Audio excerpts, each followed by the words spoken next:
Why do we fall in love? Is it fate or chemistry? What about proximity? How much of our love life is really up to chance? And is there really such a thing as being irresistible? Turns out love isn't as magical as it seems. It's psychology. And psychology is one big puzzle. And today we're breaking down one piece of it, attraction. We all want it, but what creates it? Why do we want some people more than others? Sure, we hear love is in the air or maybe it's in the genes, but there's more to the mix than you might think. Like any good mystery, let's follow the evidence. It leads us first to the lab. Researchers studying attraction discovered that yes, chemistry is involved. Seeing someone makes our brains release chemicals like dopamine and oxytocin, which influences how we feel afterwards. But that doesn't explain everything.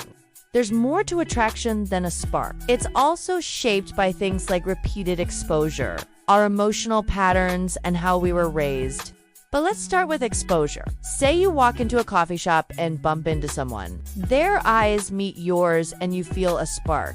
Later, you notice you're thinking about them a lot. You wonder if they're thinking about you too. Maybe you look into their eyes again and your heart does a little flip. Could this be love? Well, maybe, but there's also something else going on. You're experiencing the mere exposure effect. It's a psychological phenomenon where we prefer things or people we're familiar with simply because we've seen them before. Researchers peg this as a survival mechanism. Our brains are wired to take a shortcut to what's familiar.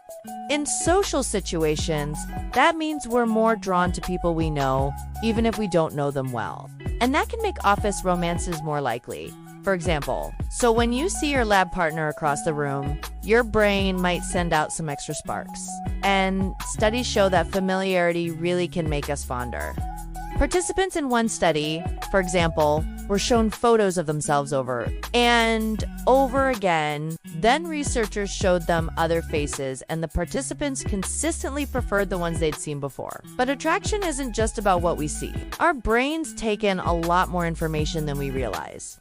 In fact, our senses gather data about the world around us at all times. It's just outside our awareness. In other words, you probably have preferences based on things like the way someone smells. But attraction isn't just a matter of familiarity or basic biology. It's also tied to our past experiences. Enter attachment theory. Ever heard of it? It's the idea that our relationships are influenced by our earliest bonds, usually with our parents or caregivers. If we had warm, consistent caregivers, we might seek out healthy, emotionally close relationships later in life. But if we had a less secure start, we might look for something different.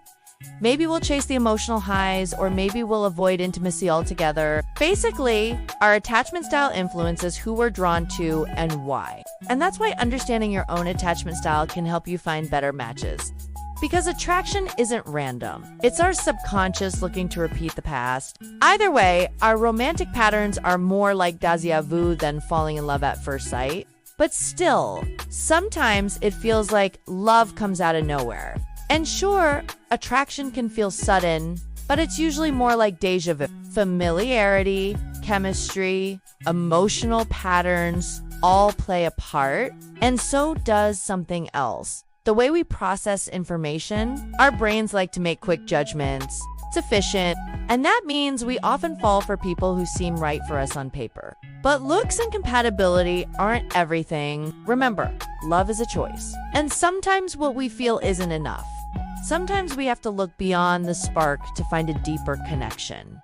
So, is there a deeper truth to love? You bet. Our feelings are our body's way of communicating. They're trying to tell us something.